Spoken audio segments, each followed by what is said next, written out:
February 3rd, 1945, Manila, Philippines. The sound of American artillery shook the walls of our hiding place like the hand of God himself, and I pressed my face against the cold concrete floor, tasting dust and blood and 3 years of fear. If this story moves you, please hit that subscribe button and like this video. Drop a comment below telling me where you're watching from. Your support keeps these untold stories alive. My name is Rosa Delgado. I'm 24 years old, though I feel ancient. Before the war, I taught elementary school in Ermita, wore fresh sampaguita flowers in my hair every morning, and believed with absolute certainty that the Americans would never let anything bad happen to us. I was educated at the University of Santo Tomas, spoke English fluently, read American magazines, dreamed of visiting California someday. My father was a lawyer. My mother played piano. We lived in a house with a garden where bougainvillea climbed the walls, and my younger brother chased lizards in the afternoon heat. That world ended on December 8th, 1941. I remember that morning with perfect clarity. It was a Monday. I was preparing lessons for my students. 3rd graders, 37 of them, their names still carved into my memory. The radio was playing American jazz. Then the music stopped.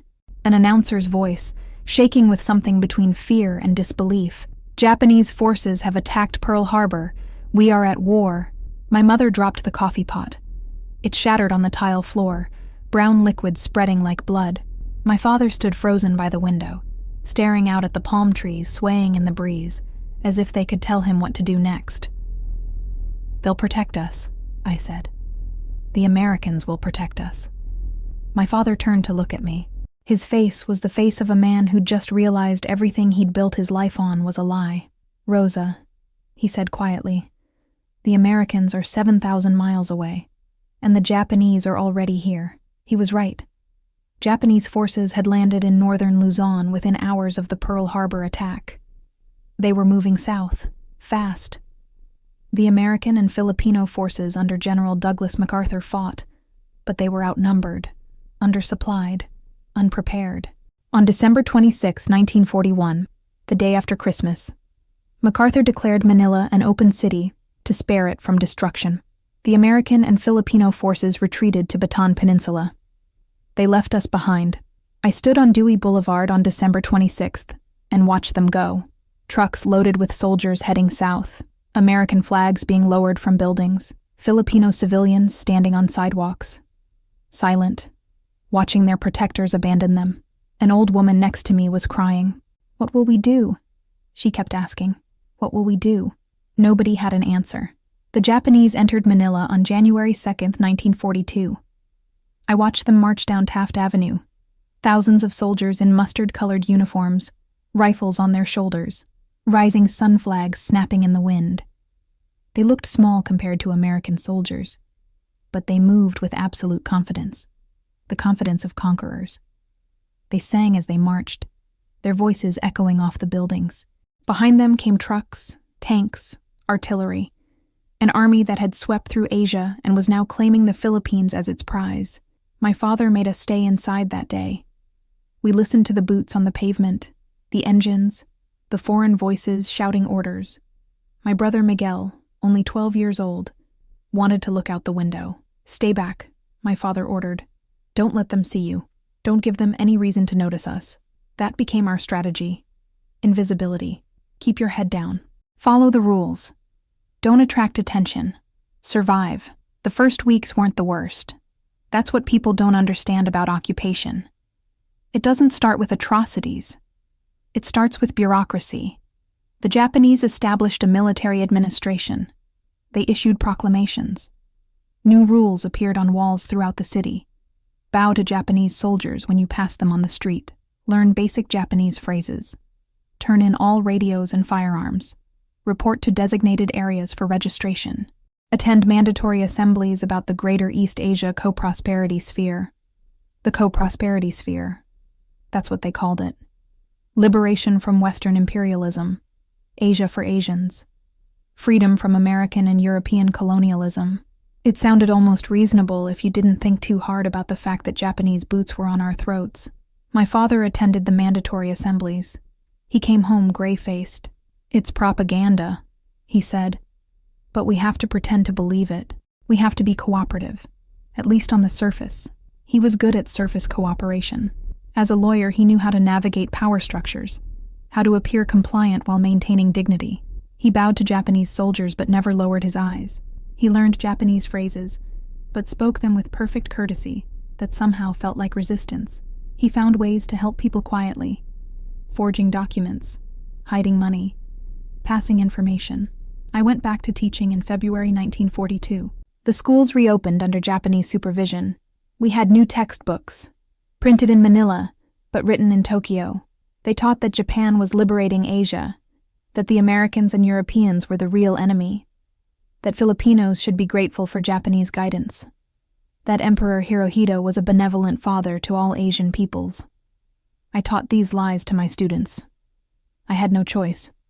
Japanese education officers sat in on classes randomly, checking that we followed the curriculum. One teacher who refused to teach the approved textbooks was arrested. We never saw her again, but I found small ways to resist. When I taught Philippine history, I emphasized our own heroes, Rizal, Bonifacio, Aguinaldo. When I taught about American colonial period, I talked about the schools they built, the hospitals, the infrastructure. When I taught English, which was still allowed because it was useful, I used American literature, Mark Twain, Jack London, stories about freedom. My students understood. They were children, but they weren't stupid. They knew the difference between what they were supposed to believe and what was true. They knew their fathers were being forced into labor battalions. They knew their mothers were hiding rice from Japanese confiscation. They knew people were disappearing. One of my students, a girl named Maria, asked me during class, "Teacher Rosa, when will the Americans come back?" A Japanese education officer was sitting in the back of the room. I felt his eyes on me. I chose my words carefully. "The textbook says we should focus on building a new Philippines under Japanese guidance," I said. Then I added very softly, "But we should also remember that General MacArthur said he would return." The officer stood up. My heart stopped. He walked to the front of the classroom, looked at me for a long moment, then left without saying anything. I shook for an hour after class ended. That night, my father said, "You need to be more careful, Rosa. They're watching everyone, especially teachers, especially anyone with American education." "I am being careful," I said. "Not careful enough." He pulled me into his study, closed the door. "I need to tell you something. I'm working with the resistance. Nothing dramatic, just passing information, hiding documents, helping people escape Japanese attention. But if they find out, they'll kill me. And they'll come for you and your mother and Miguel too. So you need to understand. Survival means compromise. It means keeping your head down. It means not being a hero." "Are you being a hero?" I asked. He smiled sadly. "I'm being a fool. But I can't help it. I can't watch what they're doing to our country and do nothing. But you're young. You have your whole life ahead of you. Promise me you'll be careful. Promise me you'll survive." I promised. It was a lie. I was already planning to join the resistance myself. The occupation tightened through 1942. The Japanese military needed the Philippines, our resources, our strategic position, our labor. They began systematic extraction of everything valuable. Rice requisitions emptied farms, copra, sugar, minerals, lumber. Everything was taken to feed the Japanese war machine. They paid in military scrip, worthless paper they printed themselves. Mickey Mouse money, we called it. You could paper your walls with it, and it would be worth more than using it to buy anything. Inflation destroyed what was left of the economy.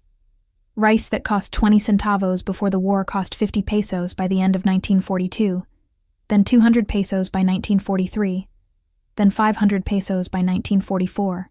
But even if you had the money, there was nothing to buy.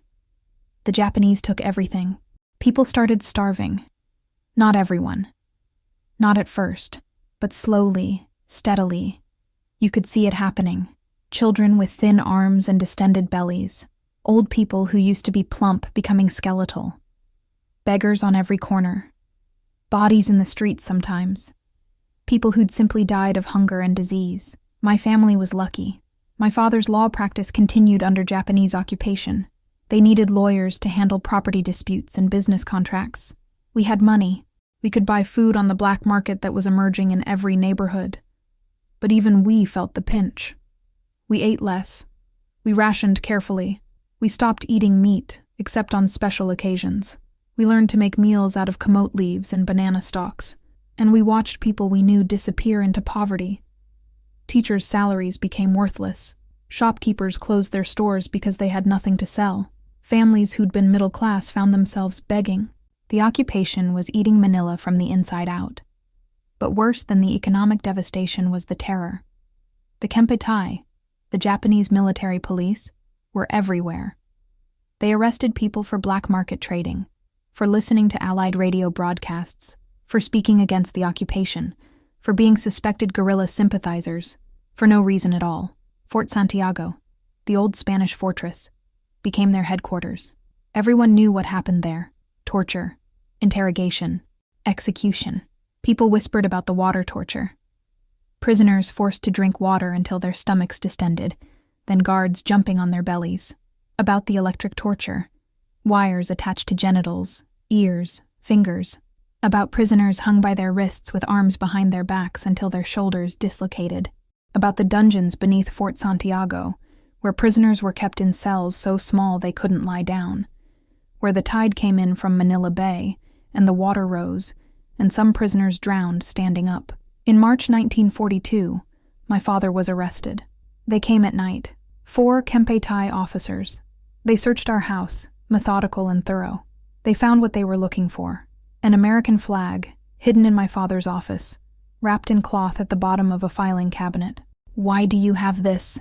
the officer asked in broken English. My father stood straight. "It's a souvenir. From before the war." I meant no.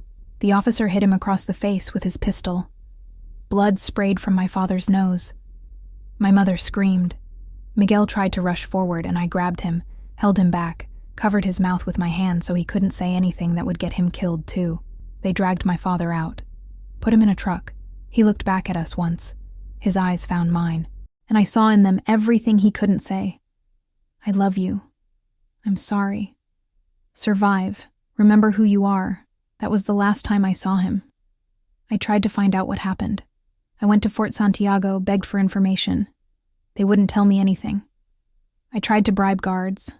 I asked other prisoners' families. I went to everyone my father had ever helped, begging them to use their connections. Nothing. 3 months later, a man came to our door. He was emaciated, could barely stand.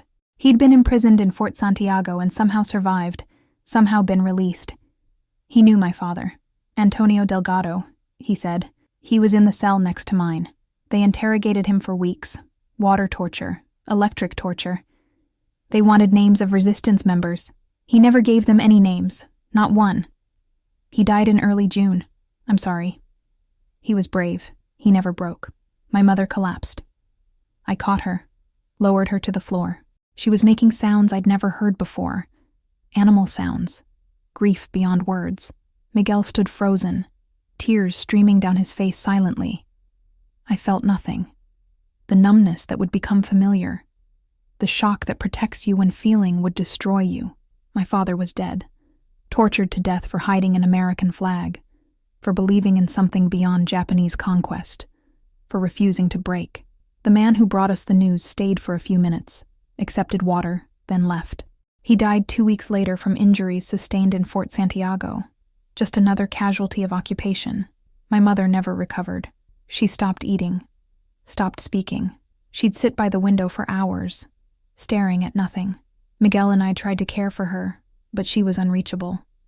The woman who'd played piano and sung while cooking dinner and laughed at my father's terrible jokes, that woman was gone. Only a shell remained. She died in September 1942. The doctor said dysentery, but I knew better. She died of heartbreak. She died because they'd killed the man she loved and she couldn't find a reason to keep living. We buried her in a cemetery that was filling up fast. The gravediggers were exhausted from digging so many holes. The priest who said the funeral mass looked hollowed out, like he'd conducted too many services for too many dead. Miguel and I stood by the grave after everyone else left. He was 13 years old. I was 21. We were orphans in an occupied city with no family, No protection. No future we could see. What do we do now? Miguel asked. I didn't know, but I knew we had to survive. For our parents. For each other. For everyone who died and everyone who was still fighting. We keep going, I said. That's what Papa would want. We survive. Miguel nodded. He didn't cry. He'd learned not to cry. The occupation was teaching us all not to cry. We moved in with my Aunt Consuelo in Intramuros. She was my mother's younger sister, unmarried, ran a small sari store selling rice, dried fish, cigarettes, whatever she could get on the black market. She had 2 rooms above the shop with a tiny kitchen and no running water. We carried water from a communal pump 3 blocks away. We cooked on a small charcoal stove. We slept on mats on the floor. It was cramped and uncomfortable, and we were grateful for it. Because we were together. Because we were alive. Tita Consuelo was practical in a way my mother never was. She'd survived by being clever, by making deals, by knowing everyone in the neighborhood.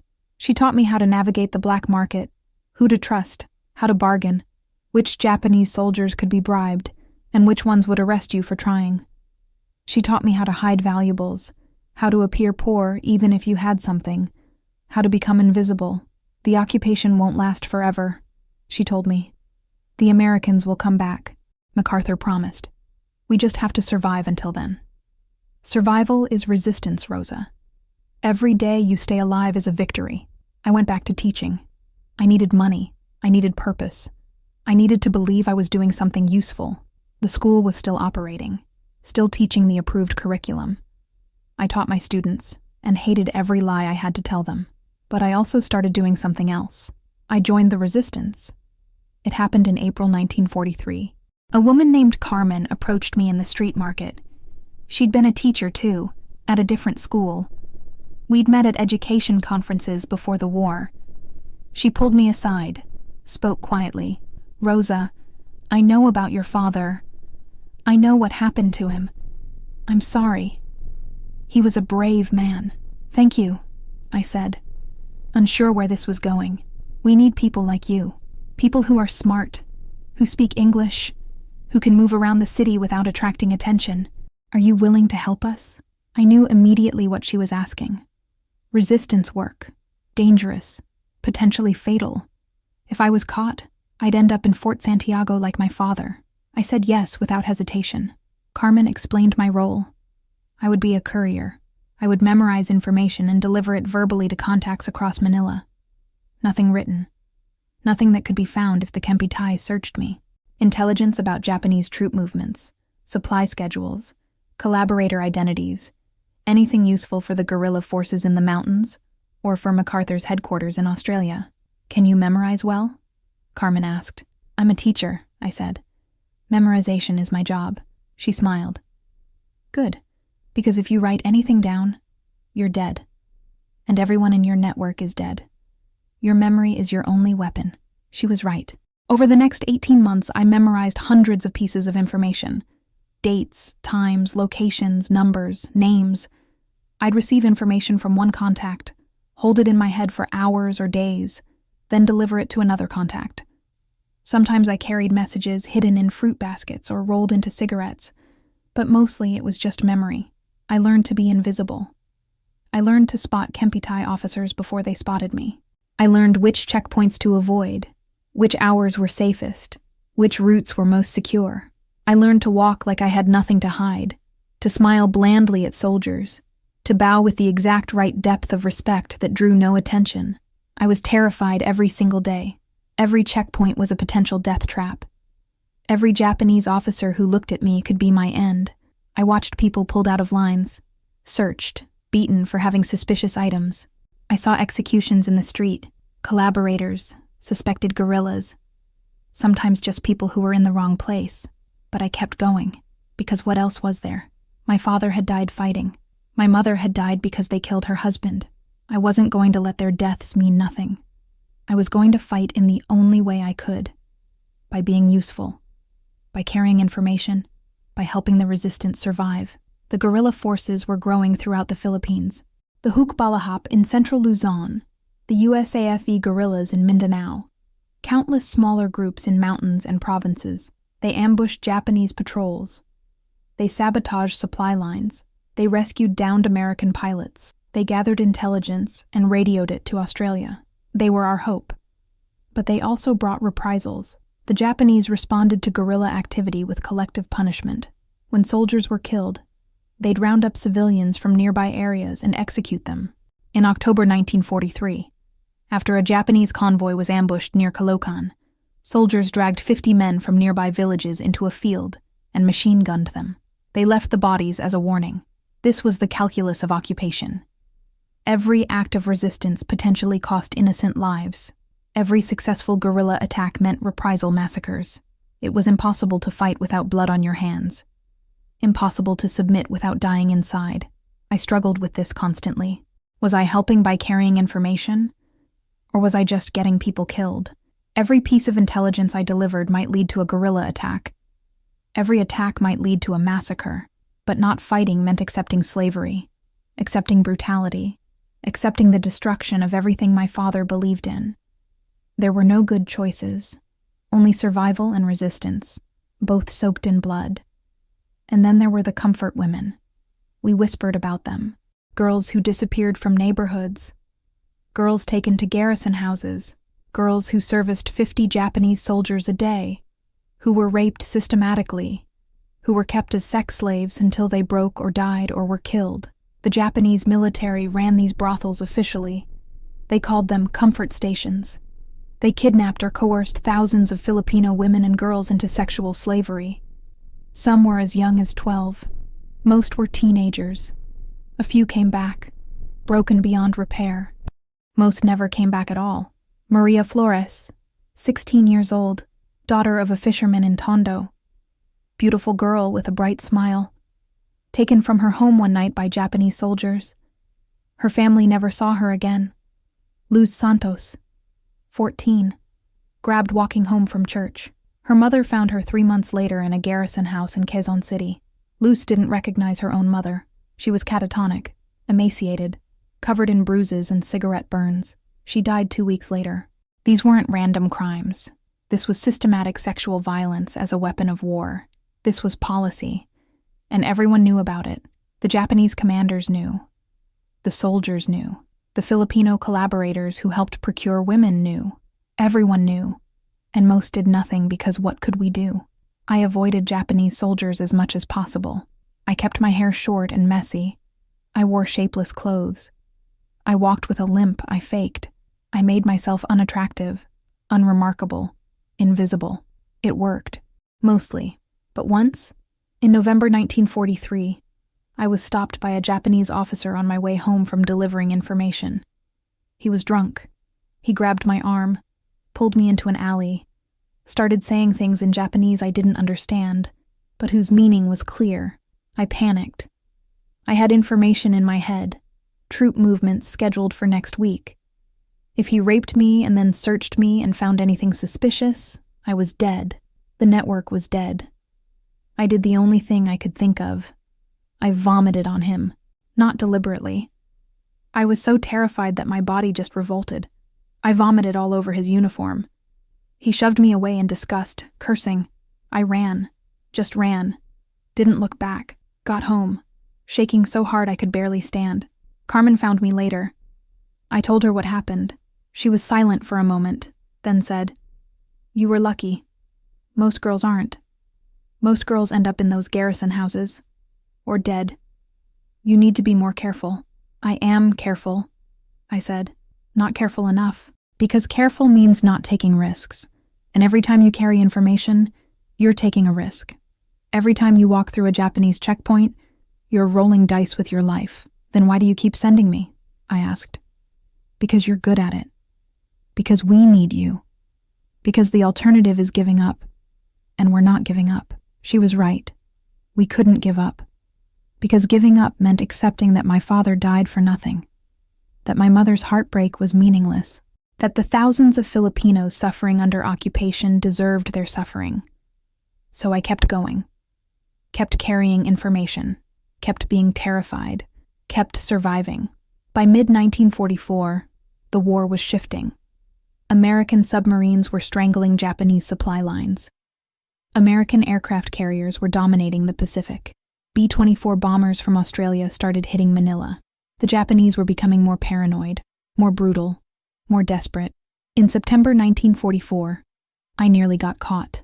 I was carrying information about Japanese artillery positions near the port. A Kempi-Tai patrol stopped me on España Avenue. They searched my basket, questioned me. One officer spoke English. "Where are you going?" "To buy food for my aunt. She's sick." "What kind of sick?" "Dysentery. She needs medicine." "What's your name?" "Rosa Delgado." "What do you do?" "I'm a teacher. Elementary school." He stared at me. His eyes were cold, calculating. I kept my face blank, my breathing steady.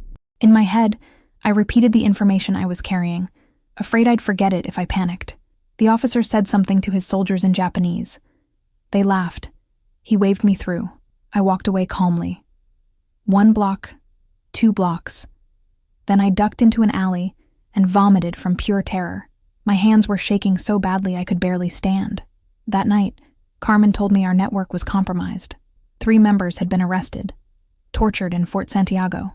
1 had talked before dying. The Kempi-Tai knew some names, some locations. "Go underground," Carmen ordered. "Disappear. Don't make contact for at least a month. The Americans are coming." MacArthur landed at Lady in October. "The liberation is coming. You just have to survive a few more months." A few more months. It sounded impossibly long. I stopped my courier work. Moved in with a different family in Malati. People who asked no questions. I helped them however I could. I taught their children to read in whispered lessons.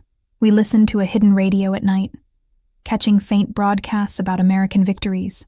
Saipan fallen, Guam retaken, Leyte Gulf won. The Americans were island hopping back toward the Philippines. MacArthur had returned. He'd promised he would. And he had. Now, we just had to survive until his forces reached Manila. But the Japanese weren't leaving quietly. As American forces pushed north through Luzon in January 1945, the Japanese commander in Manila, Rear Admiral Sanji Iwabuchi, made a catastrophic decision. He would defend Manila to the last man. He would turn it into a fortress. He would destroy it rather than surrender it. The Battle of Manila began on February 3, 1945. I was hiding in a basement in Malate with 23 other people, mostly women and children. We'd stocked rice, water, some canned goods. We'd blocked the door with rubble to make it look abandoned. We'd prepared to wait out whatever was coming. We didn't know it would take a month. We didn't know it would be hell. The sound started on February 3rd. Artillery. American forces shelling Japanese positions. The ground shook. Dust cascaded from the ceiling. Children screamed. We huddled together in the dark, praying. Then Japanese machine guns answered. Then more artillery. Then the roar became continuous. A sound like the world ending. For days we stayed in that basement. We rationed water carefully. We ate tiny portions of rice. We whispered to each other that it would end soon. The Americans would win quickly. We just had to hold on. But it didn't end. It got worse. We could hear fighting getting closer, building by building, block by block. The Japanese were defending every position to the death. The Americans were using everything they had. Artillery, mortars, tanks, even naval guns from ships in Manila Bay. The city was being pulverized. And the Japanese were killing civilians. We heard stories from refugees who stumbled into our hiding place. Entire families bayoneted in their homes. Women raped and murdered. Churches packed with people and set on fire. The Japanese were making Manila pay for their defeat. On February 23rd, they found us. Japanese soldiers kicked down our door. 8 of them, led by an officer with a sword. We pressed against the walls. Children screamed. I held a little girl named Anna and covered her eyes. The officer shouted in Japanese. His soldiers started pulling people toward the stairs. An old man protested and was clubbed with a rifle butt. A mother held her baby and wouldn't let go until a soldier pried her fingers loose. They were going to kill us. I knew it with absolute certainty. This was how I would die. In a basement in Malate, murdered by Japanese soldiers in the final days of the occupation. All the fear, all the resistance, all the survival, for nothing. Then American artillery hit close, so close the building shook and chunks of ceiling fell. The Japanese soldiers looked nervous. The officer shouted orders. They grabbed several people as hostages or shields and retreated up the stairs. We waited in the dark, listened to gunfire getting closer, prayed. For 5 more days we stayed there. Our food ran out. Our water ran out. 2 children died. A boy of maybe 6, a girl of 4. Dehydration and dysentery. We wrapped their small bodies in cloth and laid them in the corner. Their mothers stopped crying after the first day. There were no tears left. On February 28th, the gunfire changed. It was still loud, still constant, but different, more distant, and we heard something new. Voices shouting in English. Real American English. Not Japanese soldiers trying to trick us. "Come out! It's safe! The Japanese are gone! We're Americans!" I crawled up the stairs, pushed open the door, stepped into the street. Manila was destroyed, not damaged. Destroyed. The neighborhood I'd known was rubble. Buildings collapsed into heaps of stone and twisted metal. Bodies everywhere, bloating in the tropical heat, the smell indescribable. Smoke hung in the air so thick I could taste it. The Santos church where I'd attended Mass as a child was a burned shell. And coming down the street, American soldiers. They wore green uniforms, steel helmets. They carried rifles. They looked impossibly clean despite the devastation around them. They were shouting reassurances in English and broken Tagalog.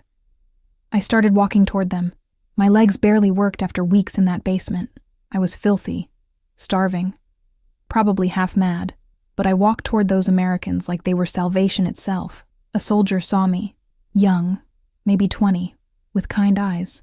He said, "Ma'am, you're safe now. The Japanese are gone. You're safe." I tried to respond, tried to say thank you, tried to say we survived, tried to say my father would have loved to see this moment, but my body had other plans. 3 years of fear and hunger and resistance and survival all caught up to me at once. My legs gave out. I collapsed right there in the street. The soldier caught me, lowered me gently to the rubble-strewn ground, called for a medic. His voice was kind, worried, human. The last thing I remember before darkness took me was thinking, we made it. Against everything, impossibly, we made it. But I didn't know yet what liberation would cost. I didn't know that freedom has a price that keeps being paid long after the guns fall silent. I didn't know that surviving was only the beginning. I woke up to whiteness. White ceiling tiles with brown water stains. White walls with peeling paint. White sheets that smelled like disinfectant. And something else I couldn't identify. Something clean. Something I'd forgotten existed during 3 years of filth and fear. For a moment, I thought I was dead. This must be heaven, I thought. Or purgatory. Somewhere between worlds. Somewhere peaceful. Then pain crashed over me like a wave. My head throbbed with a pulsing ache that made my vision blur. My stomach cramped viciously, empty and angry. Every muscle in my body screamed. My throat felt like someone had scraped it raw with broken glass. I tried to sit up and immediately vomited over the side of the bed. Nothing came up but bile and thin yellowish liquid that burned my throat even worse. "Easy there, easy," a woman's voice. American accent, Midwestern maybe. Gentle hands on my shoulders, lowering me back to the thin mattress. "Don't try to move yet. You're in pretty bad shape." I forced my eyes to focus. A nurse. She wore a white uniform with red crosses on the sleeves and collar. Maybe 30 years old, with light brown hair pinned up severely, tired eyes with dark circles underneath, hands that moved with practiced efficiency. Behind her I could see rows of beds, maybe 30 or 40 of them, filled with patients. Some moaning, some silent, some wrapped in bandages. A field hospital. Where am I? My voice came out as a croak, barely recognizable as my own. American Red Cross Field Hospital, set up in what's left of Philippine General Hospital, or what we're calling Philippine General. It's mostly rubble with a few standing walls. You're in Manila. The battle's over. You're safe now. She pressed a straw to my cracked lips. Small sips. Just tiny sips. Your stomach can't handle much. The water was lukewarm, slightly chlorinated, and it was the most beautiful thing I'd ever tasted. I wanted to gulp it down, drink until my shriveled stomach burst, but she pulled it away after just a few swallows. "More," I whispered. "Please. In a few minutes. Too much too fast and you'll just vomit it back up. Trust me, I've seen it happen. She checked my pulse, her fingers cool on my wrist. How are you feeling? Can you tell me your name? Rosa. Rosa Delgado. Good. I'm Lieutenant Mary Donnelly. But you can call me Mary if you want. You've been here 2 days, Rosa. You collapsed on February 28th. A corporal from the 37th Infantry Division carried you in. You were unconscious for about 18 hours. We've been giving you intravenous fluids and glucose. She gestured to my arm, where I now noticed a needle taped in place, connected to a tube running to a glass bottle hanging above the bed. You were severely dehydrated, malnourished. You probably lost about 30 pounds from your normal weight, maybe more. You have infected cuts on your feet. Looks like you weren't wearing shoes for a while. Your left wrist has an old fracture that healed badly. And you have the beginning of beriberi from vitamin deficiency. I looked at my wrist. It was wrapped in clean white bandages. I'd broken it, or fractured it or something. About 6 months ago when I fell during a Japanese air raid drill. It had hurt for weeks. Then stopped hurting. Then just healed crooked. I'd forgotten it was even injured. You're lucky, Mary continued, pulling up a wooden chair and sitting down beside my bed. A few more days without water and you'd be dead. As it is, you're going to feel terrible for a while. Weak, dizzy. Your stomach's going to rebel against food at first. But you'll recover. You're young. You're tough. I can tell. My aunt, I said suddenly, the memory flooding back. Consuelo. She was in Intramuros. Has anyone... Mary's face changed. The professional nurse expression cracked, and underneath I saw something raw. Grief. Exhaustion. The look of someone who'd delivered bad news too many times. Intramuros was one of the worst areas, she said quietly. The Japanese made their last stand there. They fortified it like a medieval castle. It took us weeks to clear them out. By the time we did, she paused. The destruction is almost total. We're still pulling survivors out of rubble, still finding bodies. But I'm not going to lie to you, Rosa. Most people who were in Intramuros during the battle didn't make it. I'm sorry. I closed my eyes. Tita Consuelo. The woman who took me in when I had nothing. Who shared her last cup of rice with me when we were both starving. Who told me stories about my mother to help me sleep when the nightmares got bad.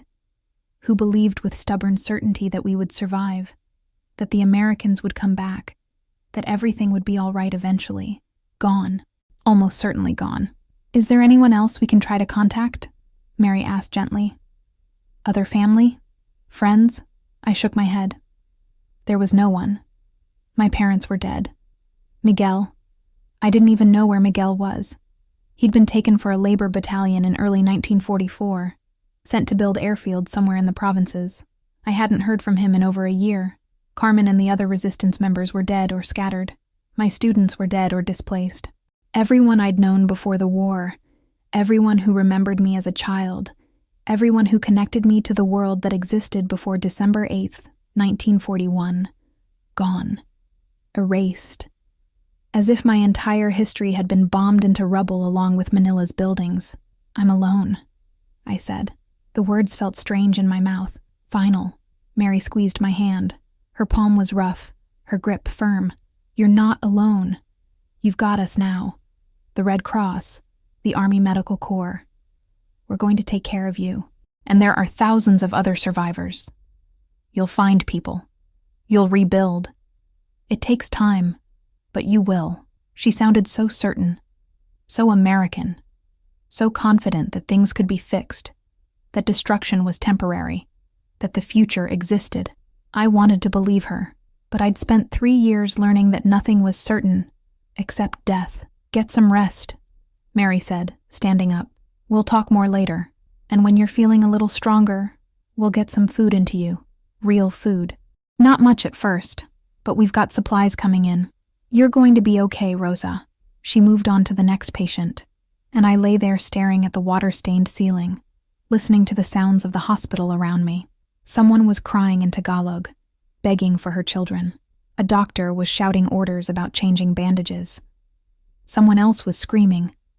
Raw, wordless screaming that went on and on until it suddenly cut off. The wet sound of infected wounds being cleaned. The smell of disinfectant trying and failing to cover the smell of decay. And outside, through the broken windows where glass used to be, I could smell it. the smell that would define Manila for months to come. Death, thousands of bodies rotting in the tropical heat. Some buried in rubble, some lying in the streets, some floating in the Pasig River.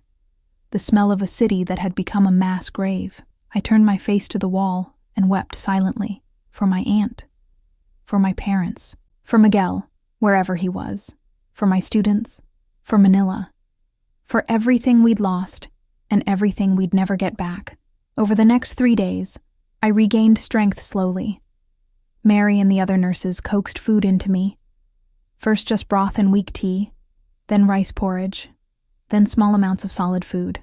My stomach rebelled at first, cramping and rejecting anything substantial, but gradually it remembered how to digest, how to extract nutrition, how to sustain life. I could walk by the 3rd day, shakily, leaning on Mary's arm. But I could walk. She helped me outside so I could see it. I needed to see it. Needed to understand what we'd survived, what had been lost, what remained. Manila in March 1945 looked like the biblical apocalypse. Entire city blocks were flattened. Not damaged, flattened. Buildings reduced to piles of rubble and twisted metal. Streets choked with debris so thick you couldn't see the pavement.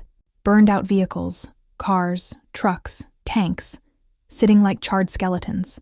Unexploded ordnance everywhere, marked with crude warning signs. Danger, UXO, do not touch. The buildings that still stood were shells. Walls with no roofs. Facades with nothing behind them. Structures held together by luck and stubbornness, looking like they'd collapse in the next strong breeze. Black scorch marks climbed up every remaining wall.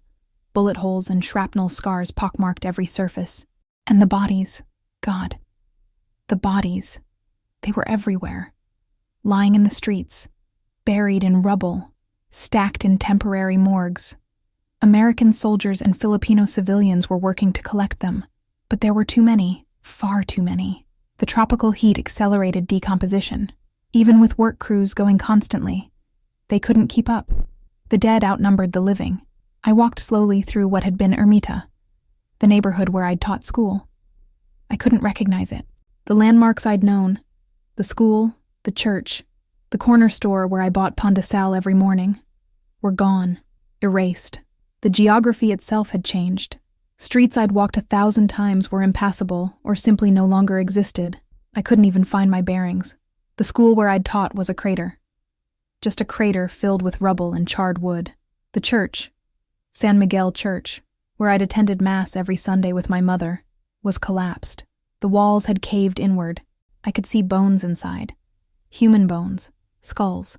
The Japanese had forced people to take shelter there, then shelled it. Or burned it. Or both. I sat down on a chunk of concrete that might have been part of someone's home, and I cried, not quietly, not with any dignity. I sobbed like a child.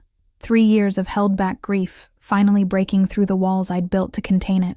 I cried for my father tortured to death in Fort Santiago, for my mother who died of heartbreak, for my aunt almost certainly dead in Intramuros, for my students whose names I remembered, but whose faces I'd never see again, for the city I'd loved, for everything that was lost.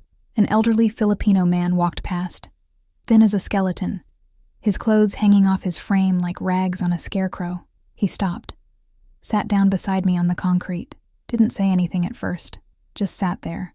Then, very gently, he put his hand on my shoulder. "You survived, Hia," he said softly in Tagalog. "That means something. Don't forget that. The dead are gone.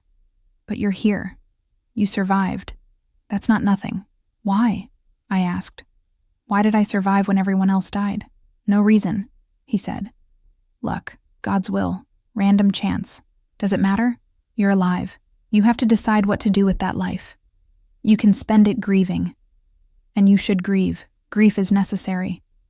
But you can't spend it only grieving.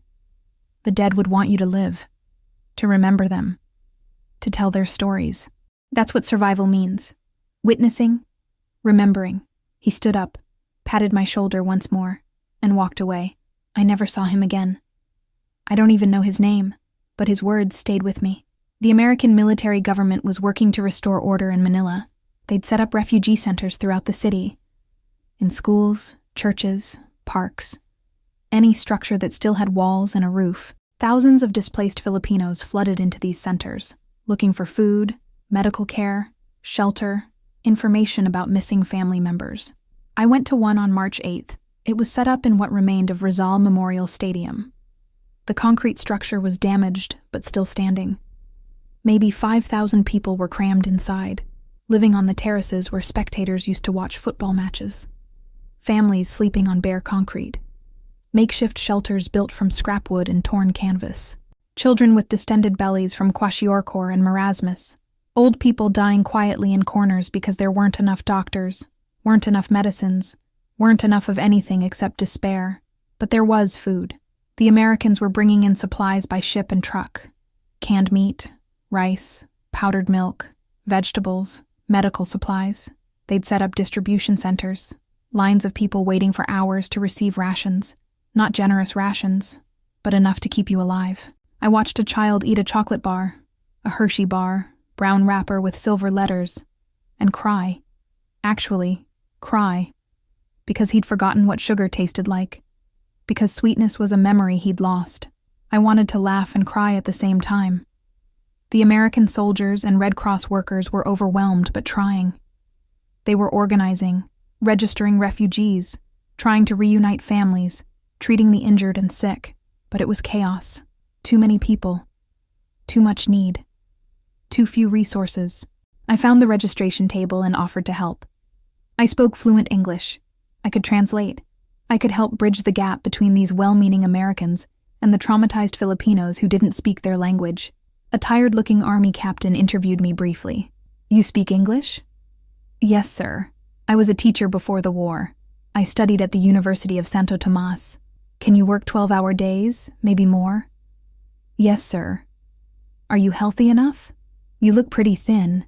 "I'm getting stronger. I can work." He nodded. "All right. Report here tomorrow morning, 0600 hours. We need all the help we can get." So I became a volunteer translator at the refugee center. I worked 14, 16 hours a day sometimes, registering refugees, helping doctors triage the injured, translating for traumatized civilians trying to explain what had happened to them, trying to find family members, trying to understand where they were supposed to go, what they were supposed to do. And the stories I heard, God, the stories. A woman named Elena, 19 years old, told me what happened to her. The Japanese had forced her and 30 other women into a school building in Paco district. They'd kept them there for 5 days, raped them systematically. Officers first, then soldiers. Over and over. When the American artillery got close, when liberation was hours away, the Japanese bayoneted everyone. Just stabbed them and left them to bleed out. Then they set the building on fire. Elena survived by hiding under corpses. She lay there, bleeding from bayonet wounds, barely breathing, covered by the bodies of other women. The building burned around her. When the Japanese left, she crawled out through a hole in the wall, crawled for 6 blocks, collapsed in front of an American patrol. She had burns over 40% of her body, bayonet wounds in her side and shoulder, and she sat there across from me, speaking in a flat monotone, and told me this like she was reciting a grocery list. "I need to find my mother," she said. "Can you help me find my mother?" A man named Roberto told me about the Bayview Hotel massacre. The Japanese had rounded up approximately 300 civilians, men, women, children, and herded them into the hotel on February 10th. Then they'd gone through systematically, room by room, and executed everyone. Shot them, bayoneted them. Babies thrown against walls. Women raped before being killed. Roberto escaped by pretending to be dead, lying in a pile of corpses for 6 hours while bodies were thrown on top of him. He could barely breathe. The weight was crushing him. Blood soaked into his clothes. When American troops arrived, he crawled out. "I need to know if my wife survived," he told me. "She was at home, in Paco. Can you help me find out?" A 12-year-old boy named Miguel, not my brother, a different Miguel, told me in a voice completely empty of emotion that he'd watched Japanese soldiers throw his baby sister into the Pasig River. She was 2 years old. She couldn't swim. His mother jumped in after her. They both drowned. Miguel and his father watched from a bridge, held at gunpoint. The soldiers laughed. "Do you know where I can find food?" Miguel asked me. My father is very hungry. These weren't isolated incidents. These weren't aberrations. They were systematic. The Japanese military had committed what we would now call genocide, what we then called atrocities, because we didn't have adequate words for it yet. The Manila Massacre, the rape of Manila. Tens of thousands of civilians deliberately murdered in the final weeks and days of the occupation. Women and girls raped en masse, then killed. Families burned alive in their homes. Hospitals attacked. Patients bayoneted in their beds. Churches packed with refugees and set on fire. Mass executions in streets and parks. Children murdered for sport. Old people killed for no reason except that they were there. Why? Military necessity? Revenge for losing? Racial hatred? Orders from commanders? Individual cruelty? I don't know. Most of the Japanese soldiers who committed these atrocities died fighting or committed suicide rather than surrender. Very few were captured alive to explain themselves, to face justice, to answer for what they'd done. But I saw the results. I saw the survivors. I translated their stories. I held their hands while they cried or sat in silent shock. I watched doctors treat wounds that should never exist. I helped bury bodies that shouldn't be dead, and I felt the weight of survivors' guilt grow heavier every day. Why was I alive? What made me special? What had I done to deserve survival when Elena was raped and burned? When Roberto lay under corpses for 6 hours? When little Miguel watched his baby sister drown? Nothing. I'd done nothing special. I'd been lucky, that's all. Right place. Right time. Right basement. Right choices. Pure random chance. There was no cosmic justice. No divine plan. No reason. Just luck. And that made it worse somehow. Because it meant survival was arbitrary. It meant everyone who died was just unlucky. It meant all the suffering was meaningless. Mary found me one night sitting alone outside the hospital, staring at nothing. She sat down beside me without asking permission. "You have survivor's guilt," she said bluntly. "I've seen it before. In soldiers. In refugees. In anyone who lives through something terrible. You think you don't deserve to be alive. You think you should have died with the others. Shouldn't I?" I asked. "No, that's not how it works. You survived because you fought to survive, because you were smart and strong and lucky. All three. That's not a sin. That's not something to feel guilty about. The sin was what happened to the others, but that sin isn't yours. You didn't kill them. The Japanese killed them. Don't take that responsibility onto yourself. But I'm alive, and they're dead. Yes. And that's not fair. War isn't fair. Life isn't fair. Terrible things happen to good people for no reason. But you being dead wouldn't make their deaths more meaningful. It would just be one more death. The best thing you can do for them is live. Live fully. Remember them. Tell their stories. Make sure their deaths weren't forgotten." She was right. Intellectually, I knew she was right. But emotionally, I felt like I'd stolen something from the dead. Their chance at life. Their futures. Every breath I took felt like theft. But I kept working, kept translating, kept helping. Because what else was there? By mid-March, the Battle of Manila was officially over. The last Japanese holdouts in Intramuros had been killed, or had committed suicide. The city was liberated. General Douglas MacArthur held a ceremony at Malacañang Palace on March 2nd, restoring the Commonwealth government under President Sergio Osmeña. MacArthur declared, "Your capital city, cruelly punished though it be, has regained its rightful place. Citadel of democracy in the East. Citadel of democracy." I walked past piles of corpses every day on my way to work. Democracy smelled like rotting flesh and burned wood. But liberation did mean something. It meant the Japanese were gone. It meant the terror of the Kempeitai was over. It meant no more forced labor battalions. No more comfort women. No more random executions in the streets. It meant we could start rebuilding. It meant hope. Even if that hope felt fragile and tentative. Even if it came wrapped in grief. The casualty numbers came in slowly. Estimates that kept rising. Approximately 100,000 Filipino civilians killed during the Battle of Manila. 100,000. In 1 month. In one city. Men, women, children, elderly, killed by Japanese atrocities, killed by American artillery, killed by starvation and disease, killed by being in the wrong place when the war decided to consume them. It was the second worst urban destruction of World War II, after Warsaw. Approximately 70% of Manila's buildings destroyed or heavily damaged. 400 years of Spanish colonial architecture erased. The Pearl of the Orient crushed into rubble. I started looking for survivors I knew. The Americans had set up a registry where displaced people could register and search for family members. Every day I checked the lists. Every day I found more dead than alive. Carmen, the woman who'd recruited me into the resistance, dead, killed by Japanese soldiers during a house-to-house sweep in mid-February. She'd been in a safe house in Malate. They found it. They killed everyone inside. Father Reyes, the priest who'd hidden guerrilla fighters in his church and blessed them before operations, dead. Executed along with 20 other priests and civilians at De La Salle College. The Japanese had lined them up against a wall and machine-gunned them on February 12th. My former students. I found 2 alive out of 37. 2. The others were dead, missing, or displaced beyond finding.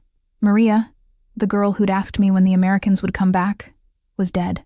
Her entire family had been killed in their home in Ermita.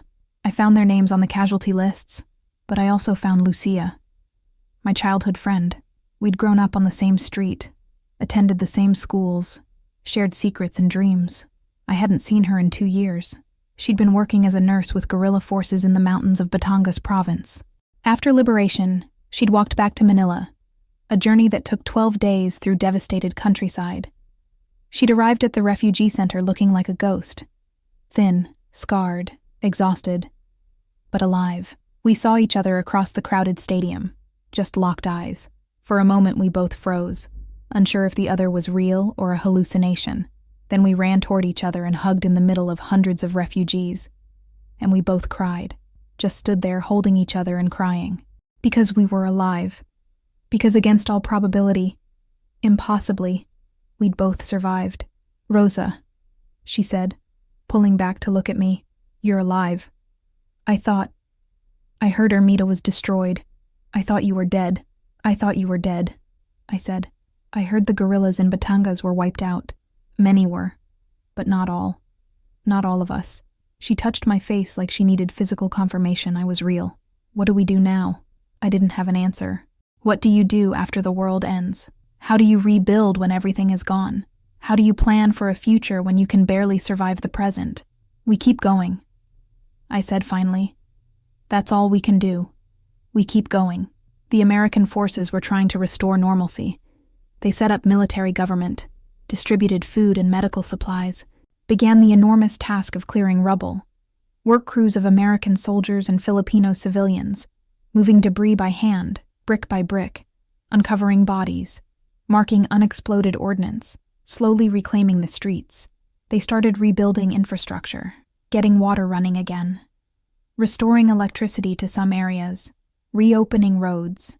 Manila was under martial law, but it was a different kind of martial law than we'd experienced under the Japanese. This one came with hope. This one came with supplies. This one came with the promise that things would get better. But hope was complicated, because liberation revealed uncomfortable truths.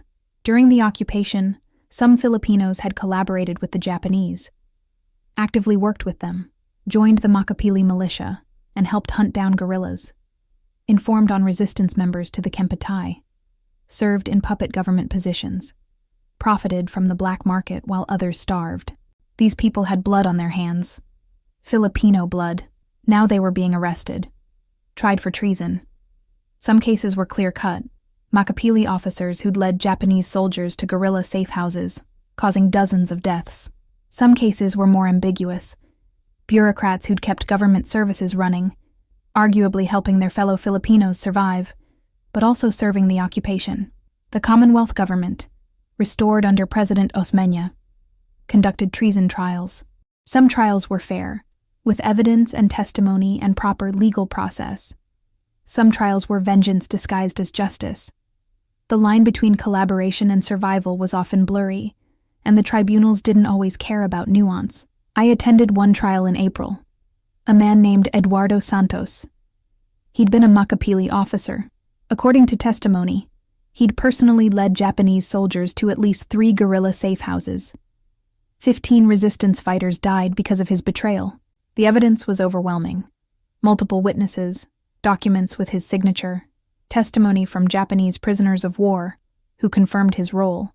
He was sentenced to death, executed by firing squad on April 20th, 1945, at the Luneta. I went to witness the execution. I'm not proud of it, but I needed to see it. Needed to witness justice or revenge or whatever it was. Eduardo Santos stood before the firing squad, blindfolded, hands tied behind his back. He didn't speak, didn't beg, didn't proclaim innocence or repentance, just stood there. The officer gave the order. The shots rang out. Santos fell. It was over in seconds. I felt nothing. No satisfaction. No sense of justice served, no closure. Just emptiness. Because killing one collaborator didn't bring back the 15 resistance fighters he'd betrayed. It didn't rebuild the city. It didn't heal anyone's wounds. It was just another death in a war that had already claimed too many, but some cases were more complicated. A woman I knew, I'll call her Maria, not her real name, had worked as a translator for the Japanese. Not by choice. They'd threatened to kill her family if she refused. She'd translated during interrogations at Fort Santiago. She'd witnessed torture. She'd heard men scream. She'd hated every moment but done it anyway because the alternative was her children dying. Was she a collaborator? Technically, yes. Was she a traitor? I honestly don't know. I still don't know. She wasn't important enough to be arrested. The tribunals focused on high-profile collaborators, military officers, government officials. Maria was too small, too insignificant, but her neighbors knew what she'd done. They knew she'd worked for the Japanese. They shunned her, spit on her in the street, refused to sell her food, called her children traitors' spawn. She killed herself in May, hanged herself in her ruined home while her children slept. She was 32 years old. I went to her funeral. 5 people attended. 5, including her 2 children, ages 8 and 6, who were too young to understand why their mother was gone, why everyone hated them, why survival had cost everything. That's what war does. It doesn't offer clean moral choices. It doesn't divide the world into heroes and villains. It offers survival or death, and sometimes survival requires things that break you. Sometimes survival means betraying others. Sometimes survival means living with guilt that never ends. And sometimes survival means dying anyway, just slower. By May 1945, life in Manila was developing a new rhythm. Not normal. Nothing felt normal anymore. But functional. The refugee centers were consolidating as people found more permanent shelter. Makeshift markets were opening, people trading and selling whatever they had. The Americans were bringing in construction materials. Some schools were reopening in temporary buildings. I got a job teaching again. The American military government was desperate for English-speaking teachers to help restart the education system. They wanted to rebuild quickly, wanted children back in schools, wanted normalcy. They set up a school in what had been a warehouse in Malate, brought in salvaged desks and chalkboards, assigned me 40 students aged 6 to 16. My first day teaching after liberation, I stood in front of those children and didn't know what to say.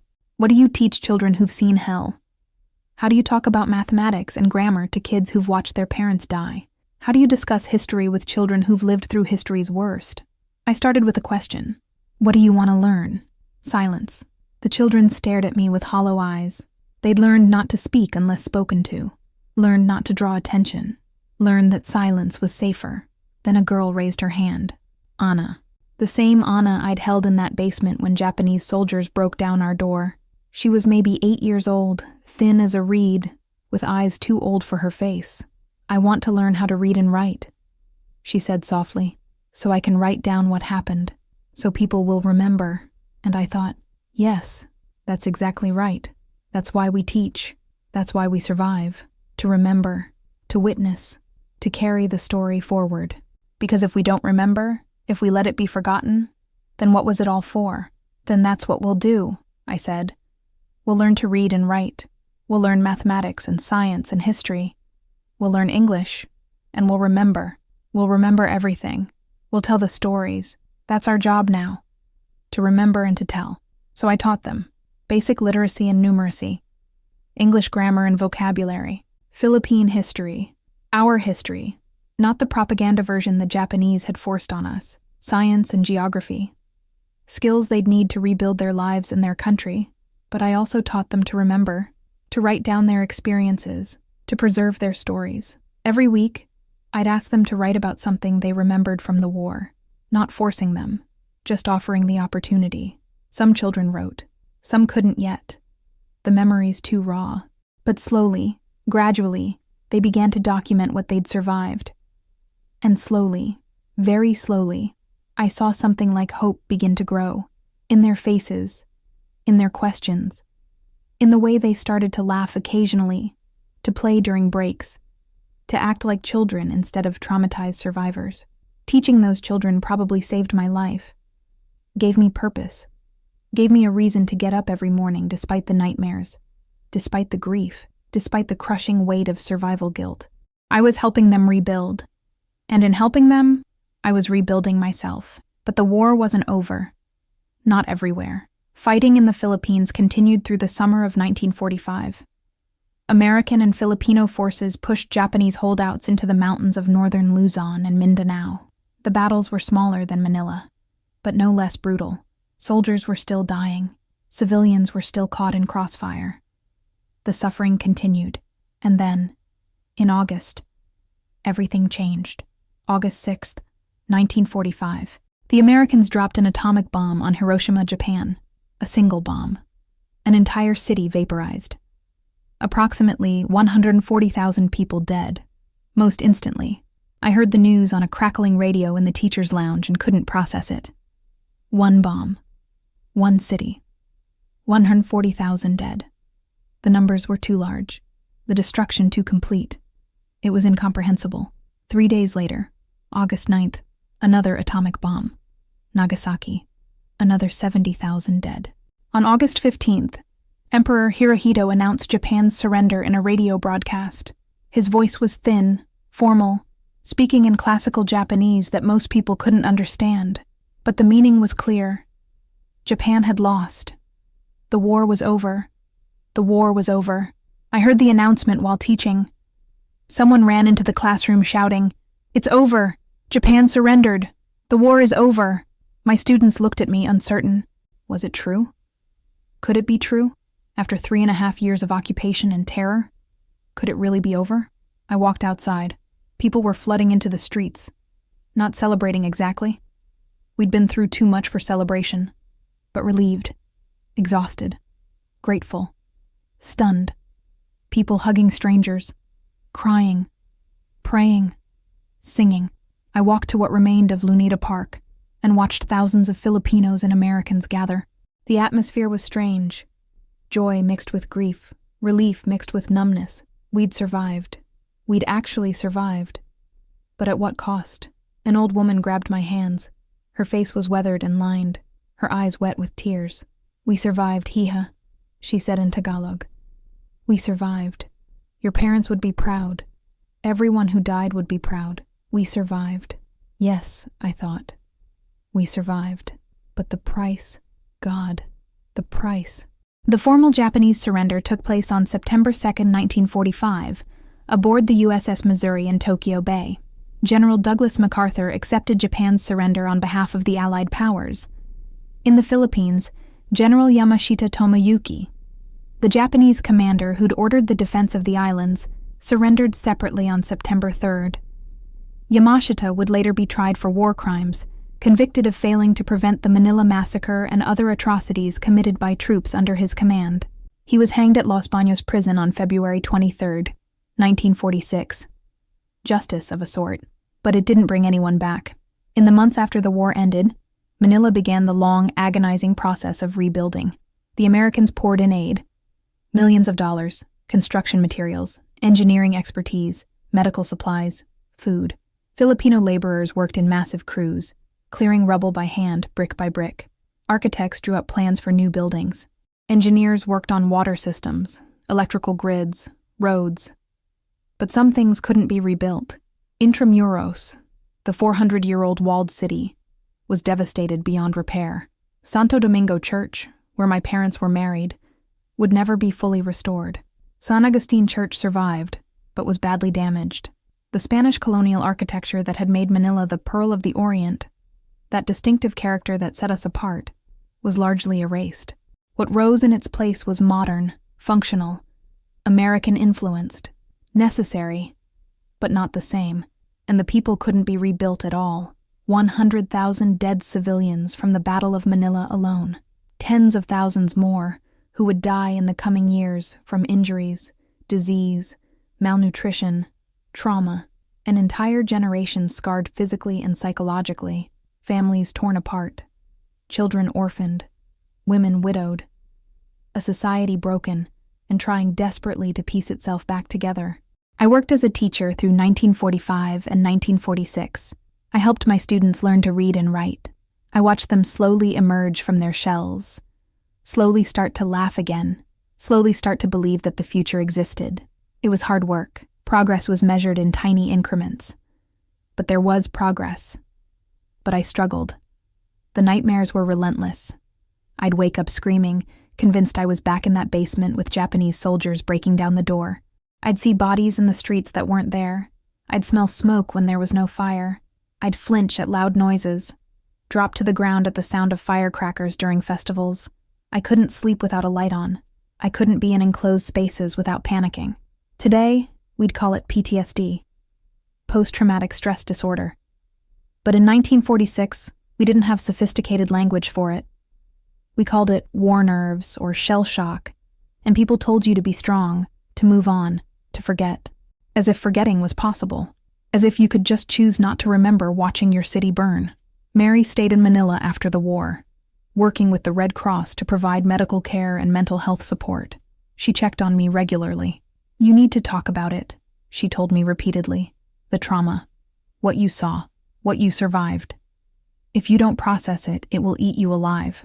"I don't know how to talk about it," I said. "I don't have words for it." "Then write it down. Start there. Write what you can't say."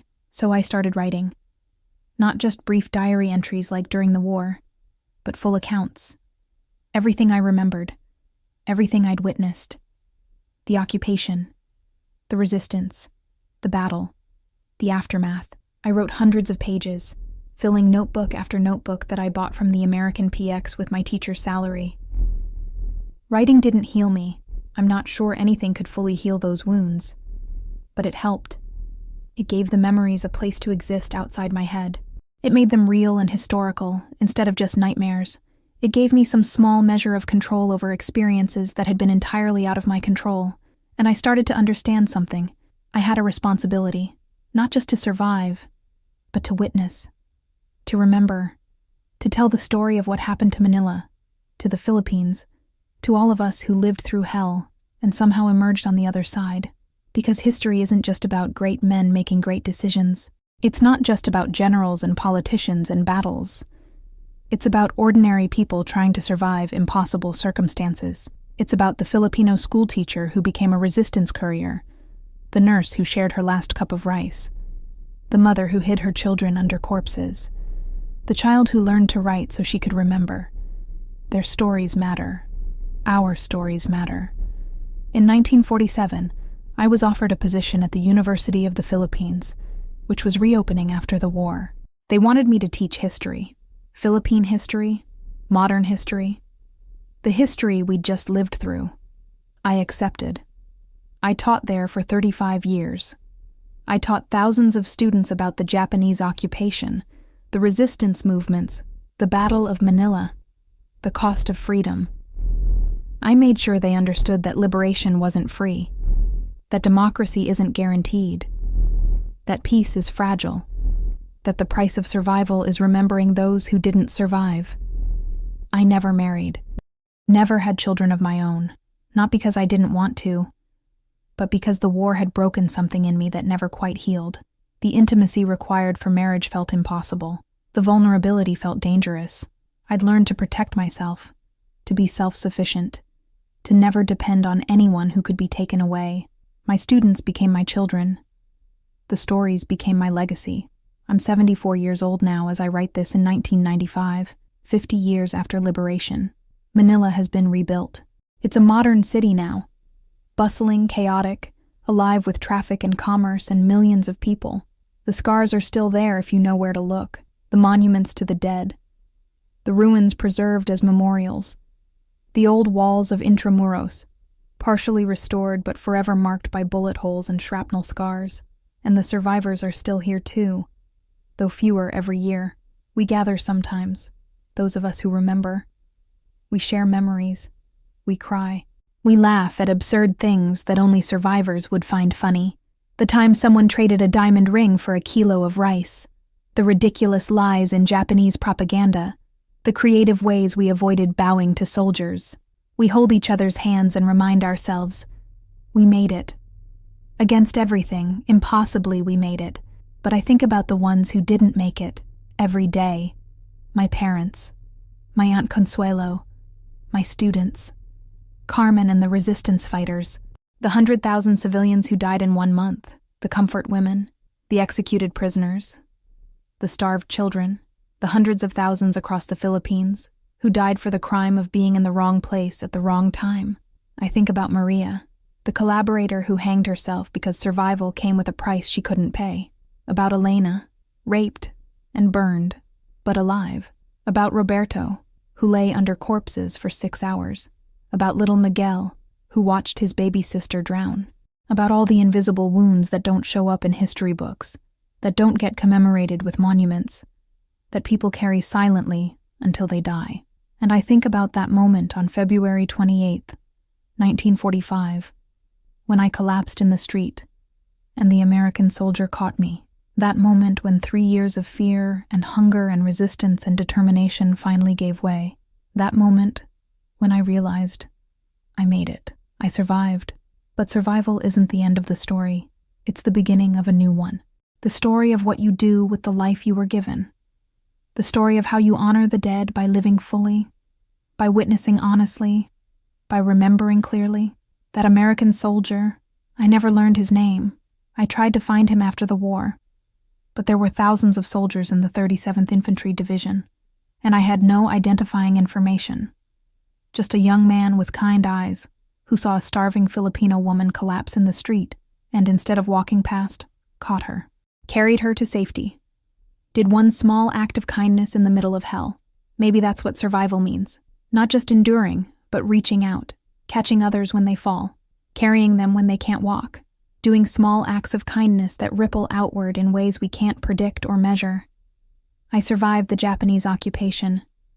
I survived the Battle of Manila. I survived the trauma and guilt and nightmares that followed. I survived.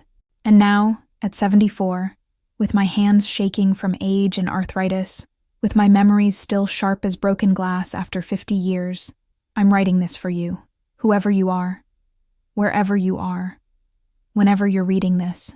I'm writing to tell you, history isn't abstract. It's not dates and battles and statistics. It's personal. It's the schoolteacher who lost her family. It's the child who learned to write so she could remember. It's the soldier who caught a stranger when she fell. It's the price paid for freedom, the weight of memory, the responsibility of survival. Every person who died in Manila had a name, had a family, had dreams and fears and favorite foods and inside jokes. They weren't statistics. They were human beings whose lives were cut short by violence and hatred and war. I remember them. I've spent 50 years remembering them, teaching others to remember them, making sure their deaths weren't meaningless, weren't forgotten, weren't reduced to numbers in a history book. That's what I can do. That's what I have done. That's my legacy.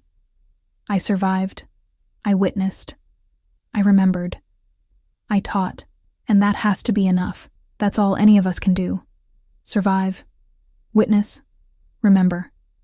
Tell the stories. Pass the torch. Make sure the next generation understands what was lost, what was fought for, what survival costs. May 15th, 1995. I survived. I witnessed.